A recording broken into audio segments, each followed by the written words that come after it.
on aikamoisen suuri musiikin ystävä, että niin muistan pikkunöisenäkin, niin mä koulun juhlissa vedin nää Melonikalla niin mennen tulle hoosiannat ja opettaja liikuttu katon Yhdeliin asti eturivissä. Ja kutosen kuitenkin anta, niin no joo.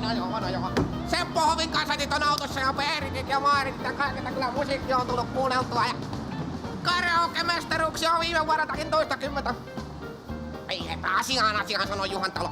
Perkuule mä vähän niinku juutun aina kehuun itteeni näissä hommissa. Minkä takia tän musakin pitää soida joka paikassa? Mä menen markettiin huoltoasemalle, jonkin ravintolan paskahuusiin, niin aina siellä joku Kleidermani vetää siellä Amorissa perkulle jotain ikivihreätä, niin eihän se nyt musiikki meiltään tunnu, jos on välillä hiljastakin. Perkulle mä rupeen kantaa jotain sivuleikkureita mukana, mä rupeen näpsiin noita helvetin ämyrin piuhoja poikki, niin hiljaisuutta pyydän.